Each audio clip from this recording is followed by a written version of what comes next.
Hi ವೀಕ್ಷಕರೇ, ನಮಸ್ತೆ. ಕಾಡೇ ನಾಡು, ನಾಡೇ ಕಾಡು, ಕಾಡಿದ್ರೆ ನಾಡು, ಹೀಗೆಲ್ಲ ನಾವು ಮಾತಾಡ್ತೇವೆ. ಆದರೆ ಕಾಡು ಎಲ್ಲಿದೆ? ನಮ್ಮ ಕಾಡು ಎಷ್ಟು ಗರಿಷ್ಠ ಪ್ರಮಾಣದಲ್ಲಿ ಇತ್ತು ಹಿಂದೆ, ಇವತ್ತು ಹೇಗಿದೆ? ಇವೆಲ್ಲ ಯೋಚನೆ ಮಾಡಿದಾಗ ಎಲ್ಲೋ ಒಂದು ಕಡೆ ನಮಗೆ ಬೆಂಗಳೂರಲ್ಲಿ ಕೂತು ನೋಡುವವರಿಗೆ ಕಾಡು ಇಲ್ಲ, ಹಸಿರು ನಾಶ ಆಗಿದೆ, ಅದರಿಂದಲೇ ಮಳೆ ಪ್ರಮಾಣ ಕಡಿಮೆ, ಇಕಾಲಜಿಕಲ್ ಇಂಬ್ಯಾಲೆನ್ಸು, ಹೀಗೆಲ್ಲ ನಾವು ಮಾತಾಡ್ತೇವಲ್ಲ. ಹಾಗೆ ಮಾತಾಡ್ತಾ ಇರುವಾಗಲೇ ನನ್ನ ಗೆಳೆಯ ರಾಮಚಂದ್ರ ವೈದ್ಯ ಇತ್ತೀಚೆಗೆ ಒಂದು ಸಿನಿಮಾ ಮಾಡಿದರು, ಒಂದಂಕೆ ಕಾಡು ಅಂತ. ಆ ಒಂದಂಕೆ ಕಾಡು ಎಲ್ಲಿದೆ ಅಂತ ನೋಡಿಕೊಂಡು ನಮ್ಮ ಟೀಮು ಹೊರಟಿತ್ತು ಬೆಂಗಳೂರಿಂದ. ಸಿರ್ಸಿಯ ಒಂದು ಒಳಭಾಗದಲ್ಲಿ ಅಮೆಜಾನನ್ನು ಮೀರಿಸುವ ಒಂದು ಕಾಡಿದೆ ಅನ್ನೋದನ್ನು ನಾನು ಅವರ ಸಿನಿಮಾದ ಮೂಲಕ ನೋಡಿದೆ. ಅದನ್ನು ಪ್ರತ್ಯಕ್ಷದರ್ಶಿಯಾಗಿ ನೋಡಿದರೆ ಹೇಗಿರ್ಬೋದು?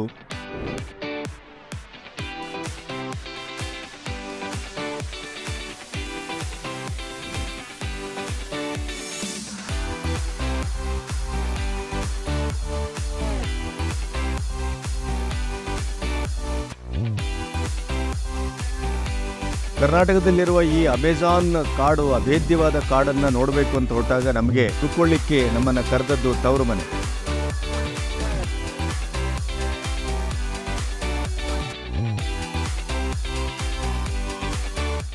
ಸಿರ್ಸಿಯಿಂದ 25 ಕಿಲೋಮೀಟರ್ ದೂರ ವಾನಳ್ಳಿ ಅಂತ ಒಂದು ಪ್ರದೇಶ ಇದೆ.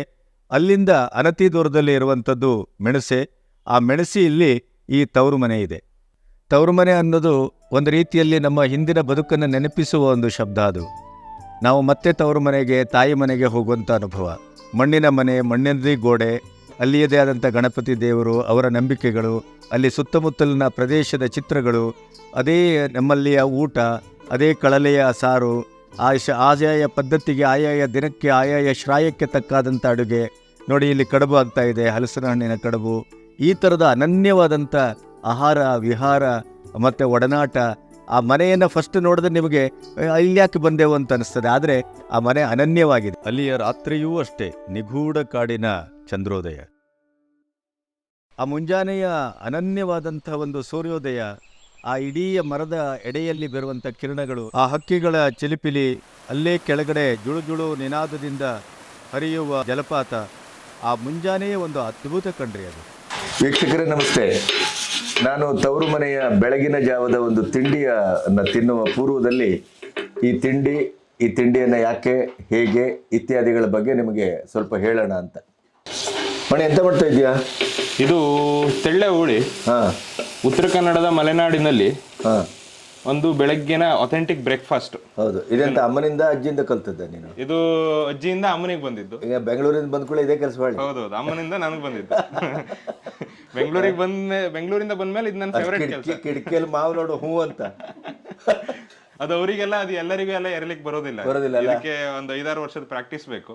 ಮತ್ತೆ ಹಿಟ್ಟನ್ನು ಹದ ಮಾಡೋ ಕಲೆ, ಕೈದು ಹದ, ಬಂಡಿ ಹದ, ಅದೆಲ್ಲದೂ ಮ್ಯಾಟರ್ ಆಗ್ತದೆ. ಇದಕ್ಕೆ ಕಾಂಬಿನೇಷನ್ ಆಗಿ ಇದೆಲ್ಲ ಮಾಡ್ತಾರಲ್ವಾ? ಇದಕ್ಕೆ ಕಾಂಬಿನೇಷನ್ ಆಗಿ ದಿನ ಆದ್ರೆ ಬೆಲ್ಲ ತುಪ್ಪ, ಆಮೇಲೆ ನಮ್ಮಲ್ಲಿ ಮಾಡುವಂತ ಕಾಯ್ದೆ ಖಾರ ಪುಡಿ, ಕಡ್ಲೆದು, ಕಾಯ್ದು, ಚಟ್ನಿ ಪುಡಿ, ಆಮೇಲೆ ಉಪ್ಪಿನಕಾಯಿ ಬೆಲ್ಲನೂ ಹಾಕ್ತಾರಲ್ವ? ಉಪ್ಪಿನಕಾಯಿ ಬೆಲ್ಲದ ಜೊತೆಗೆ. ಅದು ಈಗಿನಕ್ಕಿಂತ ಮಧ್ಯಾಹ್ನದ ಹೊತ್ತಲ್ಲಿ ದೋಸೆ ತಣ್ಣ ಆದ್ಮೇಲೆ ತಿಂದ್ರೆ ಮತ್ತು ಚಲೋ ಅದು. ಕರೆಕ್ಟ್. ಇವತ್ತಾಗರೆ ಮಾವಿನ ಹಣ್ಣಿನ ರಸಾಯನ, ಜೇನುತುಪ್ಪ, ತುಪ್ಪ, ಕಾಯಿ ಚಟ್ನಿ, ಇದು ಇಷ್ಟು ಕಾಂಬಿನೇಷನ್ ಅಲ್ಲಿ ತಿಂದ್ರೆ ಹೆಂಗ ಮರ ಇದು? ಅದು ಒಂದೊಂದ್ಸಲ ಟ್ರೈ ಮಾಡ್ತಾ ದೋಸೆ ತಿಂದಂಗ ಆಗೋದು. ಹೌದು. ಸಾಮಾನ್ಯ ಹೆಚ್ಚು ಕಮ್ಮಿ ಮ್ಯಾಕ್ಸಿಮಮ್ ದೋಸೆ ತಿಂದವ್ರು ಎಷ್ಟೇ ಇರೋರು ಇಲ್ಲಿ ಇದ್ರಲ್ಲಿ? ನನ್ನ ಏಜ್ ಅವರು 6ರಿಂದ 8ರವರೆಗೆ ತಿನ್ಬಹುದು. ಹೆಚ್ಚು ಅಂದ್ರೆ ನಾನು ಹುಟ್ಟು ಬೆಳೆದದ್ದು ಉತ್ತರ ಕನ್ನಡದಲ್ಲಿ, ಹಾಗಾಗಿ ನಮಗಿದು ಹೊಸತಲ್ಲ. ಆದರೆ ಇವತ್ತು ಇದೆಲ್ಲವೂ ಹೊಸತಾಗಿ ಹೊಸ ಜಗತ್ತಿಗೆ ಕಾಣ್ತಾ ಇದೆ. ಬಟ್ ಇಲ್ಲಿಯ ಬಹಳ ವಿಶೇಷ ಏನು ಅಂತಂದರೆ, ನಮ್ಮ ಮೂಲ ಬದುಕು ಹೇಗಿತ್ತೋ ಹಾಗೆಯೇ ಇವರು ಇದನ್ನು ಉಳಿಸ್ಕೊಂಡಿದ್ದಾರೆ. ದುಡ್ಡಿದೆ, ಕಾಸಿದೆ, ಈಗಿನ ಕಾಲದವ್ರಿಗೆ ಹಾಗೆ ಎಲ್ಲ ಕಟ್ಟಡ ಚೇಂಜ್ ಮಾಡಿ, ಎಲ್ಲ ಬಾತ್ರೂಮ್ ಎಲ್ಲ ಮನೆ ಒಳಗಡೆ ತಂದು ಈ ಥರದ್ದೆಲ್ಲ ಮಾಡ್ಬೋದಿತ್ತೇನೋ, ಮಾಡಿಲ್ಲ ಅವರು. ಅದನ್ನೆಲ್ಲವೂ ಹೇಗಿರಬೇಕು ಹಳೆ ಕಾಲದಲ್ಲಿ ಹಾಗೇ ಇದೆ. ಮತ್ತು ಅದೇ ರೀತಿಯ ತಿನಿಸುಗಳು. ಬಹುಶಃ ತವರು ಮನೆಯ ಬಹಳ ದೊಡ್ಡ ವಿಶೇಷ ಅಂತಂದರೆ, ನೀವು ವಾಪಸ್ಸು ತವರು ಮನೆಗೆ ಬಂದ ಅನುಭವ. ಬೆಂಗಳೂರಿಂದ ಬಂದವರಿಗೆ, ಪೇಟೆಯಿಂದ ಬಂದವರಿಗೆ ನೋಡಿ, ಇವತ್ತು ಈ ದೋಸೆ, ಇದರ ಅಂಗ ಆಕೃತಿ, ಇದರ ನೋಡೋದೇ ಒಂದು ಚಂದ, ಎರೆಯೋದು ಇನ್ನೂ ಚಂದ. ಆಮೇಲೆ ಈ ಮಾಣಿ ಅಂತಂದೆ ನಾನು. ಮಾಣಿ ನಮ್ಮಲ್ಲಿ ಪ್ರೀತಿಯಿಂದ ಕರೆಯುವುದು. ಹಾಗಾಗಿ ಅವನು ಈಗ ಬೆಂಗಳೂರಲ್ಲಿ ಕೆಲಸ ಮಾಡ್ತಾನೆ, ಸಾಫ್ಟ್ವೇರ್ ಇಂಜಿನಿಯರು, ವೀಕೆಂಡಲ್ಲಿ ಬರ್ತಾನೆ, ತಾಯಿ ತಂದೆ ಒಟ್ಟಿಗೆ ಈ ಥರದ ಕೆಲಸಗಳನ್ನು ಬರುವ ಈ ತವರು ಮನೆಗೆ ಬರುವವರೊಟ್ಟಿಗೆ ಭಾಳ ಚೆನ್ನಾಗಿ ಸಹಕಾರ ಮಾಡ್ತಾನೆ. ನಮ್ಮಲ್ಲಿ ಎಷ್ಟು ಜನ ಇವತ್ತಿನ ಯುವಕರು ಈ ಥರ ಬದುಕಿದ್ದಾರೆ ಅನ್ನೋದು ಉತ್ತರ ಕನ್ನಡದ ಭಾಳ ದೊಡ್ಡ ವಿಶೇಷ ಇದೆ. ಮನೆಗೆ ಬಂದಾಗ ಮನೆಯಲ್ಲಿರ್ತಾರೆ, ಅವರು ಮನೆಗೆ ಹೇಗೆ ಬೇಕೋ ಹಾಗಿರ್ತಾರೆ, ಮತ್ತು ಬೆಂಗಳೂರಿಗೆ ಹೋದಾಗ ಬೆಂಗಳೂರಲ್ಲಿ ಹೇಗಿರಬೇಕೋ ಹಾಗಿರ್ತಾರೆ. ಅದು ಈ ಜಿಲ್ಲೆಯ ಭಾಳ ದೊಡ್ಡ ವಿಶೇಷ. ಮತ್ತು ಇಲ್ಲಿ ಕಳ್ಳ ಬಂದರೂ ಕೂಡ ಒಂದು ಚಹಾ ಕುಡಿದು ಕಳ್ಳತನ ಮಾಡ್ಕೊಂಡು ಹೋಗೋ ಮನೆಯ ಅಂತ ಹೇಳುವಂಥ ಒಂದು ಸಂಸ್ಕೃತಿ. ಹಾಗಾಗಿ ನೋಡಿ, ಇವತ್ತು ಮಾವಿನ ಹಣ್ಣು ರಸಾಯನ ಇದ್ದು ಅಥವಾ ತುಪ್ಪ, ಜೇನುತುಪ್ಪ, ಆಮೇಲೆ ಕಾಯಿ ಚಟ್ನಿ, ದೋಸೆ ಇವೆಲ್ಲವನ್ನು ನೀವು ಸವಿಬೇಕು ಅಂತಂದರೆ ಪ್ರಾಯಶಃ ನೀವು ತವರು ಮನೆಗೆ ಬರಬೇಕು. ಮತ್ತು ಈ ತವರು ಮನೆ 365 ದಿನ ಜನಗಳು ಬರ್ತಾರೆ ಇಲ್ಲಿ. ಯಾಕೆ ಅಂತಂದರೆ ಇದು ಸಿರ್ಸಿಯಿಂದ 25 ಕಿಲೋಮೀಟ್ರ್ ದೂರದಲ್ಲಿದೆ. ಆದರೂ ಇಲ್ಲಿಗೆ ಜನ ಯಾಕೆ ಬರ್ತಾರೆ ಅಂದರೆ ಬಹುಶಃ ಇದರ ವಿಶೇಷವೇ ಇದು. ನಿಮಗೆ ಮೂಲ ಬದುಕಿಗೆ ಬಂದ ಹಾಗೆ, ಮತ್ತೊಮ್ಮೆ ಬದುಕನ್ನು ಹಿಂತಿರುಗಿ ನೋಡಿದ ಹಾಗೆ, ನಿಮ್ಮ ಬಾಲ್ಯವನ್ನು, ನಿಮ್ಮ ಶಾಲಾ ದಿನಗಳನ್ನು ಅವನ್ನೆಲ್ಲ ಮತ್ತೆ ಮರುಕಳಿಸಿ ಮತ್ತೆ ನೆನಪಿಸಿಕೊಂಡು, ನಾವು ಸಿನಿಮಾದಲ್ಲಿ ಮಾತ್ರ ನೋಡ್ತೇವೆ ಇದನ್ನೆಲ್ಲ, ಆದರೆ ಇದು ಬದುಕು.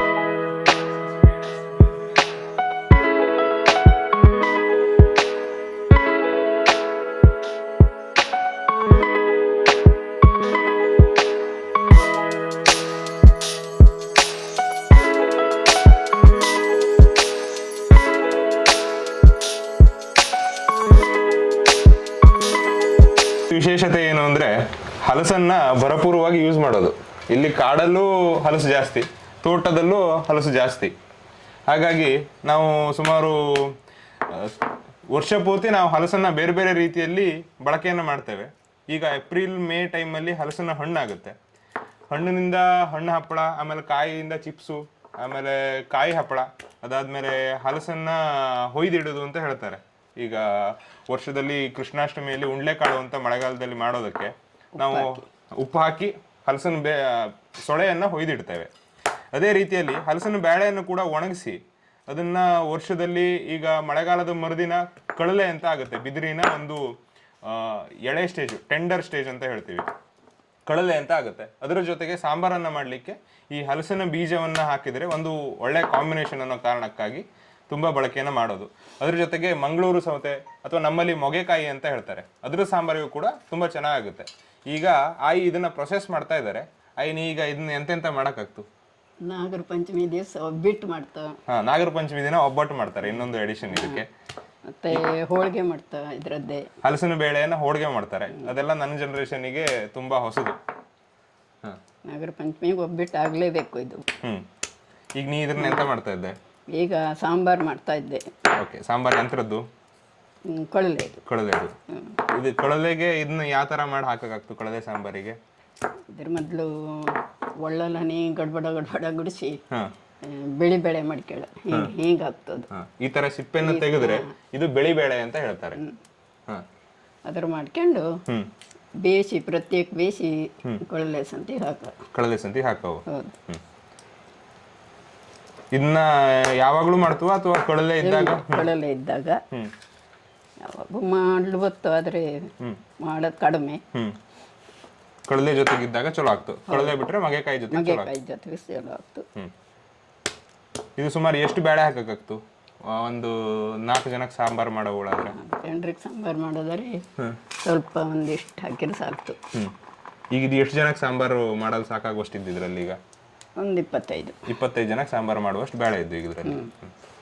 ಹಾಗಾಗಿ ಹಲಸು ನಮ್ಮಲ್ಲಿ ಬಹಳ ಒಂದು ಶಕ್ತಿವರ್ಧಕವಾದಂಥ ಆಹಾರನೂ ಹೌದು, ಮತ್ತು ನಮ್ಮಲ್ಲಿ ಎಲ್ಲ ಕಡೆ ಸಿಗುವಂಥ ಆಹಾರನೂ ಹೌದು.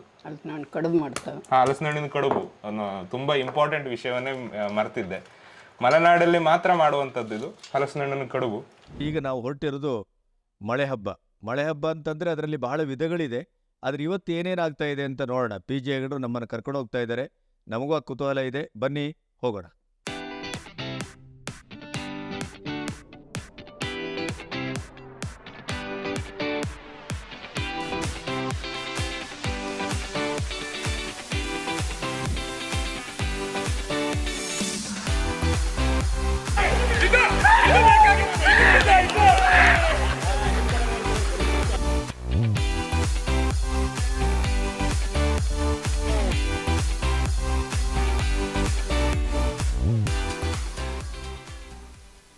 ವಿಜಯಗಡ್ರವ್ರೆ ನಮಸ್ಕಾರ. ಹಾಳಿ ಮೇಲೆ ಕೂತಿದ್ದ ನಾವೀಗ, ಹೌದು ಅಲ್ವಾ? ಈಗ ನಿಮ್ಮ ತವರು ಮನೆ ಬಂದು ಈ ಗದ್ದೆ ಕರ್ಕೊಂಡ್ ಬಂದಿದ್ರಪ್ಪ. ಈಗ ಇಲ್ಲಿ ಎಂತದು ಇದೆಲ್ಲ, ಇವರು ಏನೇನೋ ಕೆಸರು ಗದ್ದೆಲೆಲ್ಲ ಏನೇನೋ ಮಾಡ್ತಾ ಇದ್ದ. ಇವರೆಲ್ಲ ಬೆಂಗಳೂರಿಂದ ಬಂದವರು ಈ ಹುಡುಗರೆಲ್ಲ. ನಾನು ಮಳೆಗಾಲ ಪ್ರಾರಂಭ ಆದ ಮೇಲೆ ನಮ್ಮಲ್ಲಿ ಎಲ್ಲ ಗದ್ದೆ ನಾಟಿ ಸಿದ್ಧತೆಯನ್ನು ಮಾಡ್ತೇವೆ ನಾವು. ಆಮೇಲೆ ನನಗೆ 1.5 ತಿಂಗಳು ಸುಮಾರು ಈ ಕೆಸರು ಗದ್ದೆಯಲ್ಲಿ ಆಟ ಆಡಲಿಕ್ಕೆ ಅನುಕೂಲ. ಅಂದರೆ ಈಗ ಬೇಸಿಗೆಯಲ್ಲಿ ಬಂದರೆ, ಉಳಿದ ವೇಳೆಯಲ್ಲಿ ಬಂದರೆ ಗದ್ದೆಯಲ್ಲಿ ಬೆಳೆ ಇರ್ತದೆ, ಹೌದು, ಮತ್ತು ಕೆಸರು ಮಾಡಲಿಕ್ಕೂ ಆಗೋದಿಲ್ಲ. ಹೌದು. ನಾವು ಈಗ ಏನು ಮಾಡ್ತೇವೆ, ಈ ಗದ್ದೆ ನಾಟಿ ಇನ್ನೇನು ಶುರುವಾಗ್ತದೆ, ಇದ್ರ ಮಧ್ಯದಲ್ಲಿ ಒಂದು ಗದ್ದೆನ ಎಲ್ಲಿ ಯಾವುದು ಕಲ್ಲಿಲ್ವೋ ಆ ಗದ್ದೆನ ಆಯ್ಕೆ ಮಾಡಿಕೊಂಡು ಅದನ್ನೆಲ್ಲ ತುಂಬ ಚೆನ್ನಾಗಿ 3-4 ಸಾರಿ ಉಳುಮೆ ಮಾಡಿ ಕೆಸರು ಮಾಡಿ ಇಡ್ತೇವೆ. ಅಲ್ಲಿ ಯಾವ ಥರ ಆಟ ಆಡಿದ್ರು ಯಾರಿಗೂ ಒಂದು ಸಣ್ಣ ಕಲ್ಲು ತಾಗೋದಿಲ್ಲ ಅಂತ ಗದ್ದೆ ಅದು. ಗೊಬ್ಬರ ಕೊಯ್ಕೆ ಅಂತ ಇರುವುದಿಲ್ಲ, ಏನೂ ಇರುವುದಿಲ್ಲ. ಮತ್ತೊಂದು ಅಂದರೆ ಆ ಗದ್ದೆಗೆ ಯಾವ್ದು ಆಟ ಆಡ್ತೇವೆ ನಾವು, ಪ್ರತಿ ವರ್ಷ ಒಂದೇ ಗದ್ದೆಯಲ್ಲಿ ಆಟ ಆಡೋದು, ಆ ಗದ್ದೆಗೆ ನಾವು ಯಾವ ಫರ್ಟಿಲೈಸರು ಕೊಡೋದಿಲ್ಲ. ಇವರಿಗೆ ಚರ್ಮಕ್ಕೆ ತೊಂದರೆ ಆಗಬಾರ್ದು ಅಂತ ಆ ಗದ್ದೆನ ಹಾಗೇ ಇಟ್ಕೊಳ್ಳೋದು. ಇವ್ರಿಗೀಗ ಇಡೀ ದಿವಸ ಆಟ ಆಡ್ತಾರೆ. ಈಗ ಮಳೆ ಹಬ್ಬ ಅಂತ ಈ ವರ್ಷ ಮಳೆ ಸ್ವಲ್ಪ ಕಡಿಮೆ ಇದೆ, ಆದರೆ ನಮ್ಮಲ್ಲಿ ಹೇಗೆ ಅಂದರೆ ಮಳೆಗಾಲ ಪ್ರಾರಂಭ ಆದರೆ ಸುಮಾರು ಸೆಪ್ಟೆಂಬರ್ ಕೊನೆಯ ವಾರದವರೆಗೂ ಬಿಡದೆ ಮಳೆ ಹೊಯ್ಯುವಂಥ ಪ್ರದೇಶ ಇದು. ಈ ವರ್ಷ ಸ್ವಲ್ಪ ಮಳೆ ಕೊರತೆ ಇದೆ. ಒಂದು ಲೆಕ್ಕದಲ್ಲಿ ನೀವು ಮಳೆ ಬೀಳ್ತಾ ಇರುವಾಗಲೇ ಆಟ ಆಡಿಸ್ತೀರಿ. ಹೌದು, ಮಳೆ ತುಂಬ ಜೋರಿದ್ದಾಗಲೇ. ಯಾರಿಗೂ ಅವರಿಗೆ ಕಂಬಳಿನ ಕೊಪ್ಪೆನ ಛತ್ರಿನ ಏನೂ ಅದರ ಅವಶ್ಯಕತೆಯೂ ಇಲ್ಲ ಈ ಆಟ ಆಡುವಾಗ. ಮತ್ತು ಇಡೀ ದಿವಸ ಕೆಸರಲ್ಲಿ ಆಟ ಆಡ್ತಾರೆ. ಇದನ್ನೇ ಬೆಂಗಳೂರಲ್ಲಿ ಮಡ್ ಬಾತ್ ಮಾಡಿ 2-3 ಸಾವಿರ ರೂಪಾಯಿ ತಗೊಳ್ತಾರೆ. ಮಡ್ ಬಾತು ಅಂತ. ಸರಿ ಸರಿ. ಹೌದು. ಈ ಮಣ್ಣಿನಲ್ಲಿ ಸ್ನಾನ ಇದನ್ನ ಮಾಡಿಸಿ ಅವರನ್ನು ಬಿಸಿಲಲ್ಲಿ ಕೂಡಿಸಿ ಅವೆಲ್ಲ ಮಾಡ್ತಾರೆ. ಮಡ್ ಬಾತು ಅಂತ ಹೆಸರು ಅದಕ್ಕೆ. ನಮ್ಮದು ಇಲ್ಲಿ ಕೆಸರು ಗದ್ದೆ ಆಟ ಅಂತ. ಅದರಲ್ಲಿ ಈಗ ಕಬಡ್ಡಿ ಆಡಿ ಅವ್ರಿಗೆ ಬೇಜಾರು ಬಂತು ಅಂದ್ರೆ ಅಲ್ಲೇ ವಾಲಿಬಾಲ್ ಕೊಡೋದು. ವಾಲಿಬಾಲ್ ಆಟದಲ್ಲಿ ಒಂದು ಟೀಮ್ ಸೋತೋಯ್ತು ಅಂದ್ರೆ, ಇಲ್ಲ ಆ ಟೀಮ್ನವರು ಈ ಥ್ರೋ ಬಾಲಲ್ಲಿ ಗೆಲ್ತಾರೆ ಅಂತ ನಮಗೆ ನೀವು ಥ್ರೋ ಬಾಲ್ ಆಡಿ ಅಂತ ಹೇಳ್ಬಿಡೋದು. ಆಮೇಲೆ ಹಗ್ಗ ಜಗ್ಗಾಟ. ಓಲೊಂದು ಇದನ್ನು ಕಟ್ಟಿದ್ದಾರೆ ನೋಡಿ, ಅವನು ಕೊಡಪಾನ. ಆ ಕೊಡಪಾನ ಅಂದ್ರೆ ಮಡಿಕೆ ಕಟ್ಟಿದ್ರೆ ಗದ್ದೆಲೆಲ್ಲ ಮಡಿಕೆ ಚೂರು ಬಿದ್ದು ಹೋಗ್ತದೆ. ಅದು ಮತ್ತೆ ಖಾಲಿ ಚುಚ್ಚಬಾರ್ದು ಅಂತ. ಇದು ಮೊಸರು ಕುಡಿಕೆ ಅಲ್ಲ, ಇದು ಮೊಸರು ಕುಡಿಕೆ ಅಲ್ಲ, ಇದು ಸುಮ್ಮನೆ ಮೊಸರು ಕೊಡಪಾನ, ಕೆಸರು ಕೊಡಪಾನ. ಆ ಕೊಡಪಾನ ಈಗ ಒಬ್ರಿಗೆ ಕಣ್ಣಿಗೆ ಬಟ್ಟೆ ಕಟ್ಟಿ ಅವರಿಗೆ ಸುತ್ತಿರಿಸಿ ಬಿಟ್ಬಿಡೋದು. ಅವರಲ್ಲಿಗೆ ಹೋಗೋರು ಯಾರೋ ಅಪರೂಪಕ್ಕೆ ಯಾರೋ ಒಬ್ಬಿಬ್ರು, ಬಾಕಿ ಅವರೆಲ್ಲ ಗದ್ದೆಲ್ಲೇ ಸುತ್ತಾಡ್ತಾ ಇರ್ತಾರೆ ಕೋಲ್ ಹಿಡ್ಕೊಂಡು ಅದ್ರ ಹೊಡಿಬೇಕು ಅಂತ. ಆದ್ರೆ ಹೊಡಿಲಿಕ್ಕೆ ಸಿಗೋದಿಲ್ಲ. ಎಲ್ಲೋ ಒಬ್ಬಿಬ್ಬರು ಟ್ಯಾಲೆಂಟ್ ಇದ್ದವರು ಅದನ್ನು ಹೊಡಿತಾರೆ. ಇವರೆಲ್ಲ ಸಾಫ್ಟ್ವೇರ್ ಅವರು. ಹೆಚ್ಚಾಗಿ ಈ ಮಳೆ ಹಬ್ಬ ಜಾಸ್ತಿ ಪ್ರೀತಿ ಮಾಡೋರೇ ಅವರು. ಅವರಿಗೇನು ಅಲ್ಲಿ ಕೆಲಸದ ಜಂಜಡದಿಂದ ಕಂಪ್ಯೂಟರ್ ನೋಡಿ ನೋಡಿ ನೋಡಿ ನೋಡಿ ಬೇಜಾರು ಬಂದೋಗಿರ್ತದೆ. ನಾನು ಇದು 2 ದಿವಸದ ಈವೆಂಟ್ ಇದು, ಈ ಮಳೆ ಹಬ್ಬ ಅನ್ನೋದು. ನನ್ನ ಹೋಮ್ ಸ್ಟೇಲಿ ಇದ್ದವರಿಗೆ ಇದು ಈ ಮಳೆ ಹಬ್ಬದಲ್ಲಿ ಒಂದು ಭಾಗ. ಇದು ಒಂದು ಭಾಗ. ಉಳಿದಿದ್ದೆಲ್ಲ ನಿಮಗೆ ಆಮೇಲೆ ಕ್ರಮವಾಗಿ ನಾಳೆ ನಾವು ಎಲ್ಲೆಲ್ಲಿ ಹೋಗ್ತೇವೋ ಅಲ್ಲಲ್ಲೇ ಮಾತಾಡುವ. ಆದರೆ ಈ ಮಳೆಗಾಲದಲ್ಲಿ ಇನ್ನೆಂತ ಮಾಡ್ತೀರಿ ನೀವು? ಮಳೆಗಾಲದಲ್ಲಿ ಅಂದರೆ ಯಾರಾದರೂ ಎಕ್ಸ್ಪರ್ಟ್ಸು ನಮಗೆ ಅದೇ ದಿವಸ ಸಿಕ್ಕಿದ್ರೆ ರ್ಯಾಪ್ಲಿಂಗ್ ಮಾಡ್ತೇವೆ ಇದರಲ್ಲಿ, ನಮ್ಮ ಫಾಲ್ಸಲ್ಲಿ. ಅಂದರೆ ಎಲ್ರಿಗೂ ಅದರ ಲೈಸೆನ್ಸ್ ಇರೋದಿಲ್ಲ. ಆ ಲೈಸೆನ್ಸ್ ಇದ್ದವರು, ಅಥರೈಸ್ಡ್ ಅವ್ರನ್ನ ಕರೆಸಿ ಫಾಲ್ಸಲ್ಲಿ ಒಂದು ರ್ಯಾಪ್ಲಿಂಗ್ ಮಾಡಿಸ್ತೇವೆ. ಈಗ ಈ ಸರಿ ಏನಾದ್ರು ಉಂಟಾದು? ಈ ಬ್ಯಾಚಲ್ಲಿ ಇಲ್ಲ. ಈ ಬ್ಯಾಚಲ್ಲಿ ನಮಗೆ ಅವರು ಸಿಗಲಿಲ್ಲ, ದಂಡೇಲಿಂದ ಬರಬೇಕು ಅದರ ಲೈಸೆನ್ಸ್ ಇದ್ದವರು. ಹಾಗಾಗಿ ಈ ಬ್ಯಾಚಿಗೆ ಇವರು ಅದನ್ನು ಕೇಳಲೂ ಇಲ್ಲ. ಈಗ ಇವರು ರ್ಯಾಪ್ಲಿಂಗ್ ಕೇಳಿದ್ದಿದ್ರೆ ನಾನು ಮೊದಲೇ ಅವರನ್ನು ಬುಕ್ಕಿಂಗ್ ಮಾಡಿ. ಹೌದು ಹೌದು. ಈಗ ಸಾಮಾನ್ಯ ಮಳೆ ಆಟ, ಮಳೆಗಾಲದ ಈ ಥರದ ಬೇರೆ ಬೇರೆ ರೀತಿಯ ಇದನ್ನೆಲ್ಲ ಮಾಡುವಾಗ ನೀವು ಅವ್ರಿಗೆ ಎಕ್ಸ್ಟ್ರಾ ಚಾರ್ಜ್ ಮಾಡ್ತೀರಾ ಹೇಗೆ? ಇದು ಒಂದು ಪ್ಯಾಕೇಜ್. ಇದು ಇವರಿಗೆಲ್ಲ ಈಗ 1 ದಿವಸಕ್ಕೆ 1,000 ರೂಪಾಯಿ ಪ್ಯಾಕೇಜ್ ಇದು. 2 ದಿವಸ, ಇವತ್ತು ನಾಳೆ. ಇವತ್ತು ಬೆಳಗ್ಗೆ ಬಂದಿದ್ದಾರೆ, ನಾಳೆ ಸಂಜೆ ಊಟ ಮಾಡಿ ಹೊರಡ್ತಾರೆ. ನಾಳೆ ಮಧ್ಯಾಹ್ನ ಊಟದ ನಂತರ ಅಂದ್ರೆ ಊಟ, ಆಸರಿ, ವಸತಿ, ಉಳಿದ ಎಲ್ಲ ಚಟುವಟಿಕೆ ಇದನ್ನೆಲ್ಲ ಅವರಿಗೆ. ಈಗ ಕೆಲವು ಕಡೆ ವೆಹಿಕಲ್ ಹೋಗದಿದ್ದಲ್ಲಿ, ಅವ್ರ ವಾಹನ ಹೋಗದಿದ್ದಲ್ಲಿ ಅವ್ರಿಗೆ ವಾಹನ ವ್ಯವಸ್ಥೆ, ಅದನ್ನೆಲ್ಲ ನಾವು ಅದು ನಿಮ್ಮ ಇದರಲ್ಲೇ ಬಂತು. ಅದೇ ಪ್ಯಾಕೇಜಲ್ಲೇ ಬಂತು. ಈಗ ಈ ಥರ ಬಂದವ್ರಿಗೆ ಇನ್ನೇನೇನು ಮಾಡ್ತೀರಿ? ಇವರಿಗೆ ಈಗ ನಾನು ವಿಶೇಷವಾಗಿ ಮಳೆಗಾಲದಲ್ಲಿ ನಮ್ಮ ಮಲೆನಾಡು ಫುಡ್ಡೇ ಬೇರೆ. ಅದು ನಿಮಗರಿವಿದೆ ಅದು. ನೀವು ಮಲೆನಾಡಿನವರೇ ಇರೋದ್ರಿಂದ ಕಳಲೆ, ಕೆಸುವು, ಮರಕೆಸುವಿನ ಪತ್ರೊಡೆ, ಈಗ ಸಾಮಾನ್ಯವಾಗಿ ಉಳಿದ ಎಲ್ಲ ಕಡೆ ಪತ್ರೊಡೆ ಮಾಡೋದು ಈಗ ಕರಾವಳಿಯಲ್ಲೂ ಅದರ ಮೊದಲಿಂದನೂ ಕೆಸುವಿಂದನೇ ಮಾಡೋದೇ. ಆದ್ರೆ ನಮ್ಮಲ್ಲಿ ಮರಕ್ಕೆ ಬೆಳೆಯುವುದೊಂದು ವಿಶೇಷವಾದ ಕೆಸು ಇದೆ, ನಿಮ್ಗೆ ಆಮೇಲೆ ತೋರಿಸ್ತೇನೆ. ಆ ಕೆಸುವಿನಿಂದನೇ ನಾವು ಮಾಡ್ತೇವೆ ಪತ್ರೊಡೆನ. ನಮಗದು ಈ ಪತ್ರೊಡೆ ಕಲ್ಚರ್ ಬಂದಿದ್ದು ಕರಾವಳಿಯಿಂದನೇ. ನಮ್ಮಲ್ಲಿ ಗೋಕರ್ಣದಿಂದ ಶ್ರಾವಣ ಮಾಸ ಸಿಂಹ ತಿಂಗಳಲ್ಲಿ ತುಂಬ ಜನ ವೈದಿಕರು ಇಲ್ಲಿ ಬಂದು ಧಾರೆ ಪೂಜೆ ಮಾಡ್ತಿದ್ರು. ಎಲ್ಲ ಈಶ್ವರ ದೇವಸ್ಥಾನದಲ್ಲೂ ಪ್ರತಿ ದಿವಸ ರುದ್ರಾಭಿಷೇಕ ಅವರೇ ಬಂದು ಇಲ್ಲಿ ಉಳ್ಕೊಂಡು ಮಾಡೋರು.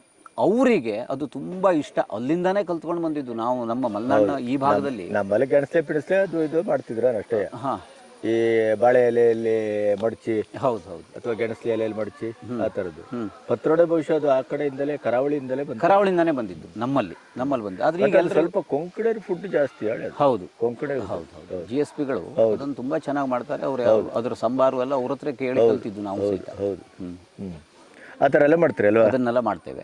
ಮತ್ತೆ ಹಲಸಿನ ಹಣ್ಣು, ಕಡುಬು, ಆಮೇಲೆ ಮಾವಿನ ಹಣ್ಣು ಲಭ್ಯ ಇದ್ದರೆ, ಈಗ ಈ ವರ್ಷ ಎಲ್ಲ ಮಾವಿನ ಹಣ್ಣು ಇದೆ, ಹಾಗಾಗಿ ಅದರದ್ದು ರಸಾಯನ. ಆಮೇಲೆ ಹಲಸಿನ ಹಪ್ಪಳ. ಈ ಫೈರ್ ಕ್ಯಾಂಪ್ ಮಾಡಿಕೊಂಡು ಅದ್ರ ಒಳಗಡೆ ಅಲ್ಲಿ ಅವರಿಗೆ ಎಲ್ಲ ನೆಂದು ಇಡೀ ದಿವಸ ಅರ್ಲಲ್ಲಿ ಮತ್ತು ನೀರಲ್ಲಿ ಫಾಲ್ಸಲ್ಲಿ ಆಟ ಆಡಿ ನೆಂದಿರ್ತಾರೆ. ಅವರಿಗಾಗ ಆ ಫೈರ್ ಕ್ಯಾಂಪ್ನಲ್ಲಿ ಅವರಿಗೆ ಮೈ ಕಾಯಿಸಿದರೆ, ಕಾಲು ಕಾಯಿಸಿದರೆ ನೋವಾಗಬಾರ್ದು ಮಾರನೇ ದಿವಸ ಅಂತ ಆ ಫೈರ್ ಕ್ಯಾಂಪಲ್ಲಿ ಅವರು ಕೂಡಿಸ್ಕೊಂಡು ಹಲಸಿನ ಬೀಜ ಸುಡೋದು, ಗೇರ್ ಬೀಜ ಸುಡೋದು. ಅವರಿಗೂ ಅದು ಸಹಿತ ಅಲ್ಲ, ಅದು ಒಂದು ಆಟವೇ ಅದು. ಯಾಕಂದ್ರೆ ಅವ್ರಿಗೆ ಆ ಬದಿಯವರಿಗೆಲ್ಲ ಗೊತ್ತಿಲ್ಲ ಅದು. ಹಾಗಾಗಿ ಅದನ್ನು ಮಾಡಿಸ್ತೇವೆ. ಆಮೇಲೆ ಅವ್ರದ್ದು ವೈಯಕ್ತಿಕವಾಗಿ ಅವರು ಬೇರೆ ಬೇರೆ ಅವರ ಪ್ರತಿಭೆಗಳು ಏನು ಇರ್ತದೆ, ಕೆಲವರು ಹಾಡೋರು, ಡ್ಯಾನ್ಸ್ ಮಾಡೋರು, ಅದೆಲ್ಲ ಆ ಫೈರ್ ಕ್ಯಾಂಪ್ ಟೈಮಿಗೆ ಅವರನ್ನು ಪ್ರತ್ಯೇಕವಾಗಿ ಪರಿಚಯ ಮಾಡಿಕೊಂಡು, ನಿಮಗೆ ಯಾವ ಹವ್ಯಾಸ, ನಿಮಗೆ ಏನು ಗೊತ್ತಿದೆ, ಏನು ಕಲೆ ಗೊತ್ತಿದೆ ಅದನ್ನೆಲ್ಲ ಕೇಳಿ ಅದನ್ನೆಲ್ಲ ಆ ವೇಳೆಯಲ್ಲಿ ನಾವು ಮಾಡಿಸ್ತೇವೆ. ಮತ್ತು ಅವ್ರ ಪರಿಚಯನೂ ಮಾಡ್ಕೊಳ್ಳಲಿಕ್ಕೆ ಅದೊಂದು ಸಮಯ. Very good. ವೀಕ್ಷಕರೇ ನೋಡಿ, ತವರು ಮನೆಯ ವಿಶೇಷ ಏನು ಅಂತಂದರೆ, ಕೇವಲ ಬರೋದು, ಕೇವಲ ಸುತ್ತಾಡೋದು, ಒಂದಿಷ್ಟು ಬಾಟ್ಲು ತರೋದು, ಕುಡಿಯೋದು, ಬಿಸಾಡೋದು, ಇಂಥದ್ದೇ ನಮಗೆ ವಿಹಾರ ಅಂತ ಆಗೋಗಿದೆ. ಎಲ್ಲಾದರೂ ಔಟಿಂಗ್ ಹೋಗೋದು ಅಂತಂದರೆ ಅದು ಬಾಟ್ಲ್ ಇರೋ ತಕ್ಕದ್ದು. ರೋಡಲ್ಲೂ ಆಗ್ತದೆ, ಕಾರಲ್ಲೂ ಆಗ್ತದೆ, ಹೋದಲ್ಲೂ ಆಗ್ತದೆ. ಅದು ಇಲ್ಲದೇ ಇದ್ದರೆ ನಮ್ಮದು ವಿಹಾರವೇ ಇಲ್ಲ.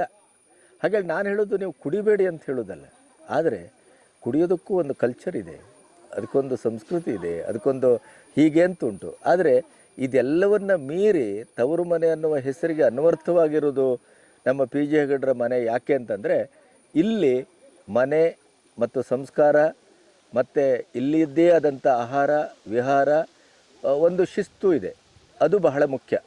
ಬೆಂಗಳೂರಿನಲ್ಲಿ ಅಶಿಸ್ತಿನಲ್ಲೇ ಬದುಕಿ ಟ್ರಾಫಿಕ್ನಿಂದ ಹಿಡಿದು ಟ್ರಾವೆಲ್ವರೆಗೂ ನಾವು ಅಧಿಕ ಪ್ರಸಂಗದಲ್ಲೇ ಬದುಕೋದು. ಆದರೆ ಇಲ್ಲಿ ಬಂದಾಗ ನಿಮಗೆ ಬದುಕು ಅಂದರೆ ಹೀಗಿರುತ್ತೆ, ನಿಸರ್ಗ ಅಂದರೆ ಹೀಗಿರ್ತದೆ, ನಮ್ಮ ಬದುಕು ಮೂಲದಲ್ಲಿ ಹೀಗಿತ್ತು, ಇವೆಲ್ಲವನ್ನು ಪರಿಚಯ ಮಾಡಿಕೊಡ್ತಾರೆ PG ಹೆಗಡರು. ಅದು ಅವರ ತವರು ಮನೆಯ ಬಹಳ ದೊಡ್ಡ ವಿಶೇಷ ಅಂತ.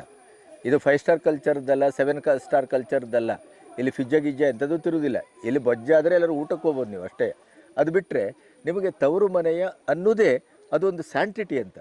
ಹಾಗಾಗಿ ಈ ಕೆಸರುಗದ್ದೆ, ಇನ್ನು ಜಲಪಾತಕ್ಕೆ ಹೋಗೋದು, ಟ್ರಕ್ಕಿಂಗ್ ಹೋಗೋದು, ಇಲ್ಲಿದ್ದ ಮತ್ತಿ ಮರವನ್ನೇ ನೋಡಿ ನೀವು ಬಂದರೆ, ಬೇರೆ ಅಂತೂ ಮಾಡಬೇಡಿ, PG ಹೆಗಡರ ಮನೆ ಅಕ್ಕಪಕ್ಕದಲ್ಲಿದ್ದಂಥ ಮತ್ತಿ ಮರವನ್ನಷ್ಟೇ ನೋಡಿ, ಮರ ಹೀಗಿರ್ಲಿಕ್ಕೂ ಸಾಧ್ಯವೇ ಅಂತ ಅನ್ನಿಸ್ತದೆ ನಿಮಗೆ.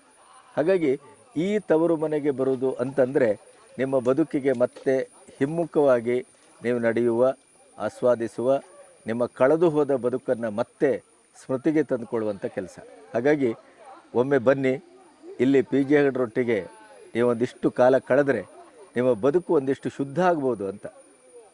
ಈ ಆಯುರ್ವೇದ ಆಸ್ಪತ್ರೆಗೆಲ್ಲ ಹೋಗಿ ನಾವು ಅಲ್ಲಿ 7 ದಿನ 8 ದಿನ ನೋಡಿ, ಅವರು ಎಣ್ಣೆಗೆ ತುಪ್ಪ ಎಲ್ಲ ಕೊಟ್ಟದ್ದನ್ನು ತಿಂದು ನಮ್ಮ ಇಡೀ ಪಚನ ಕ್ರಿಯೆಯ ಮೂಲಕ ನಾವು ಹೇಗೆ ಇಂಟರ್ನಲ್ ಕ್ಲೀನಿಂಗ್ ಅಂತ ಮಾಡ್ಕೊಳ್ತೇವೆ, ಅದು ಪಂಚಕರ್ಮ ಅಂತೆಲ್ಲ ಮಾಡ್ತೇವೆ ನೋಡಿ. ಇದು ಇಡೀದಾದಂಥ ಬೌದ್ಧಿಕವಾದಂಥ ನಮ್ಮ ಇಡೀ ಬದುಕಿಗೆ ಒಂದು